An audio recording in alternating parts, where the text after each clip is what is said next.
Hey guys, welcome back. Robocraft Early Access coverage. This is episode 82. I'm Igneous, and today it's the Flying Squirrel. Doing a little testing. We're going to fly around in a few matches and see what we can do. Looking at two things, really. We want to kind of gauge the survivability of this bot now that we've redone the chassis compared to what we had with the Manta. I'm pretty optimistic. It's still a flyer. It's still, susceptible to taking fire from a lot of different angles and not necessarily as able to duck to cover as I would like it to be, just because it's an SMG, and if you're ducking to cover all the time, you're not doing damage. It's kind of the 6 of one, half dozen of the other. You can duck to cover and not do damage, or you can stay out in the open and take a lot of damage and end up destroyed or crippled on the ground and not do damage. Kind of one of those things. So in this case, I'm moving up with our guys and trying to keep a little bit behind them. I don't want to be the first bot that the enemy sees. In this case, they saw me and they all just started shooting at me anyways.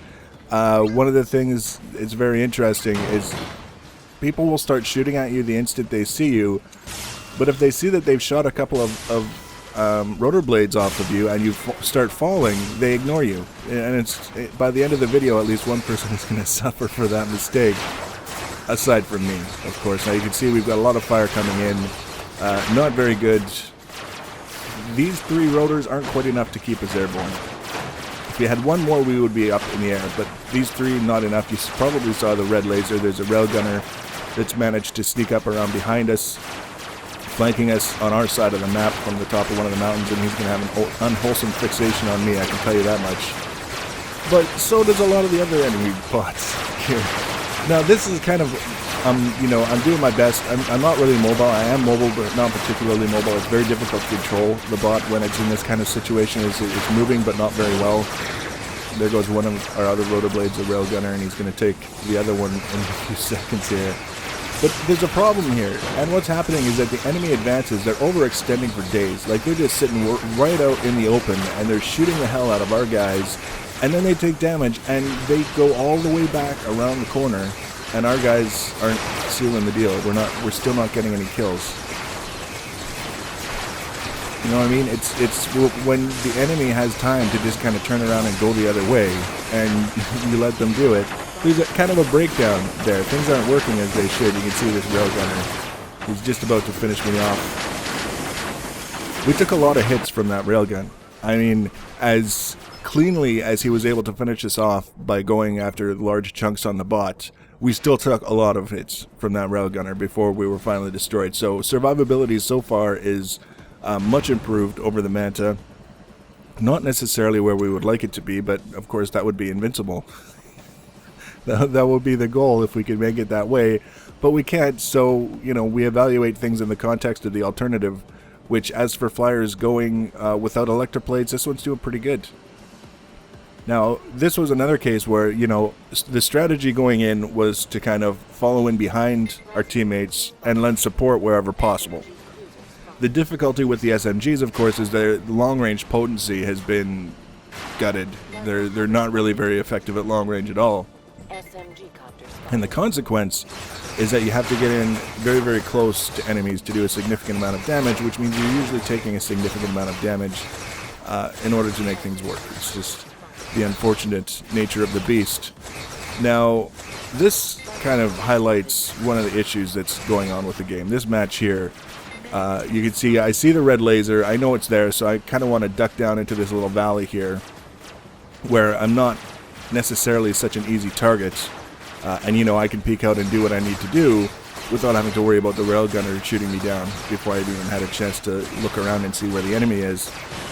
So we've got some bots in the air and some bots on the mountain ridge over in the distance there. They're not really that much of a concern, but I'm looking down at what my team's doing. They're pushing through, and I want to kind of make sure that I'm not lagging behind. I don't want to be too timid to the extent that I'm not able to be useful to the rest of my team. So basically, as soon as I peek out, things are going to start to go sideways for me. There goes a couple of rotor blades.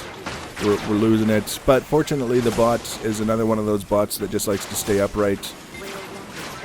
So we move in here, and I'm not necessarily moving in waiting for these guys to turn around and heal me. I'm just trying to get a little bit of control over my bots. And look at this. Look at the stream of projectiles from these TX1 SMGs. That's not a megabot up there. Megabots can't fly yet. That's a regular bot that's got 3 TX1 SMGs. And he's got about 5 Tier 1 SMGs on the outrigger extending to the back of his bot. Watch, whereas basically on a helicopter it extends from the body to the back where the rotor blade is. Look at all those little baby SMGs. That's the dominant gun thing, and that's the best example of an exploit you can find. Is you're using things that weren't in ways that they weren't intended to create a benefit that goes outside the intended balance of the game. There are people who actually like to argue that the whole dominant gun thing is perfectly fine. It's fully legit. It makes perfect sense. It's fun. There are people who argue because they like things and they want to keep them, and they don't actually think to themselves, wow, my argument for why this should be, aside from I really like it, is really stupid.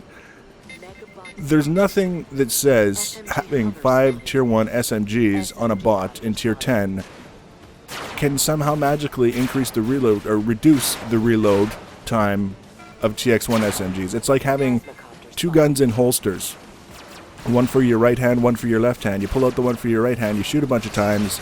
Does it now reload faster than it normally would because you didn't touch the one for your left hand? Or is it going to have the same reload speed as it did whether you touch the one for the left hand or not? It's going to have the same. There's no argument that can be offered to suggest why the dominant gun thing works. And it sounds like Free Jam is going to be taking a very close look at this kind of thing, specifically a lot of the issues regarding weapons kind of being used in ways that they weren't necessarily intended and that are very disruptive to the game, and implementing some fixes, which could be very good for the game. I'm very optimistic for that. And if people are wondering what I'm referring to, there was a tweet saying that they were looking at some things that would add a great deal of extra depth to the game, and that they would offer more details in the coming weeks as they kind of worked out the details. I kind of think that that's what they're talking about, because one of the biggest grievances that's hovering around the game right now is the performance of weapons, and specifically using them in ways for which they weren't intended that's very, very disruptive. So, we'll see. Now, this situation here is I'm trying to flank. I'm doing my best to flank, and there's a plasma guy, a plasma copter that's grounded over there that I was shooting at.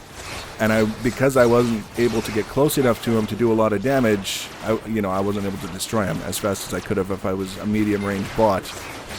And then he also had an SMG cruiser that was shooting at me as well, so I said, screw that, we'll come around this way, we'll see what we can do to help the team on this side of things, and then we'll push through as a team and take care of those other guys.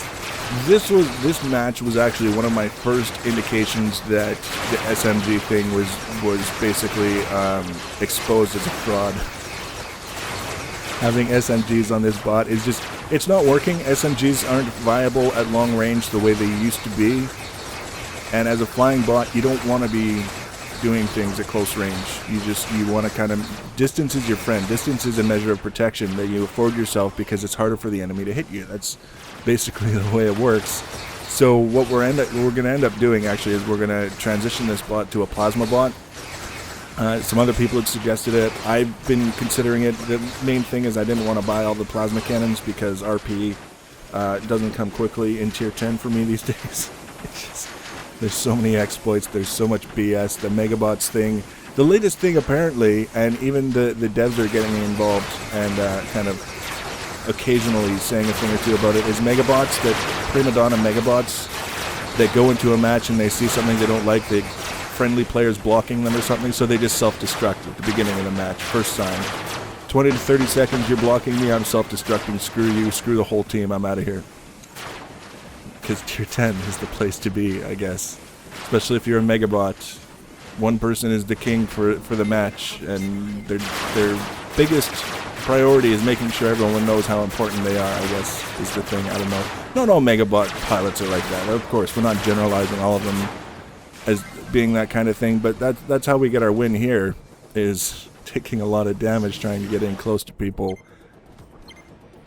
The whole idea of a plasma on this bot means that I can use cover more effectively than I could if I was using the SMGs. It also means that I can put a lot more damage on targets while not having to be so far away from cover. It's a win-win situation. It's giving me better survivability, or the option for better survivability if I play correctly, and the option for more offense because I can unload a glob of plasma on someone and then duck to cover while I wait to reload and then come back out and shoot. we have to at least give it a shot. It's going to be expensive. I'm thinking for some reason in the back of my mind, tier 10 plasma cannons are only like 85,000 RP each, I think. And if that's the case, I could probably pick up 12 and just basically replace all the SMG with plasma. Plasma is smaller than SMGs, I think, which will help because I don't remember being able to put plasma on the sides of things. It's just I'm trying to figure it out. I think plasma only goes on the top and the bottom. That being the case, we'll have to do some figuring to see how many we can get on with what we've got in terms of the space that we've given ourselves. But we'll figure it out. You can see here I'm definitely interested in flanking again. Coming around this side, one of our guys is in hot pursuit of a plasma hover. And you can see basically in the left side there, that now in the middle, the red nameplate. We're going to kind of move in on this guy. See, we shot from a distance and we hit him, and that was a mistake, because now he knows we're coming. If we had left him alone, he probably would have been watching the rest of our team coming up on the other flank, and I would have been able to get some damage on him before he even really knew what was happening. So this being an example of someone who shoots some rotor blades off, sees you fall, and then thinks you're out of the fight. I come back up over the hill and start shooting him, and he's already, given up on me. He's shooting the exact opposite direction. So this becomes a question of who dies first, the SMG Walker or the SMG Copter. It's going to be as close to a simultaneous death as you can get without a simultaneous death. It's just one of those things again. This here is about our maximum limit for being able to do damage, and just as he pops our big rotor, we pop him. So technically I won, but we paid a heavy price for that victory. And now it's the plasma hover with the TX1 electroplates that will end us. That's how it goes. Kind of a mess in tier 10, and we kind of got to get a functioning bot. The pretty hit machine did really well in trials, so we're happy to have that bot. We got to get this one into fighting form as well. It would be nice if we could convert it all to tier 10 blocks, but then we wouldn't be able to convert it to plasma cannons. It's the round and round we go. When we can afford it, nobody knows. So if you want to be notified, next video will be this in action, refitted with plasma, and then we'll get on to probably either the Panther Bee build or more match footage, depending on what's going on. So if you want to be notified when I add those videos, you can always subscribe to my channel. You can do the social media thing. Links are always in the information section below the video. Thanks for watching, guys, and take care.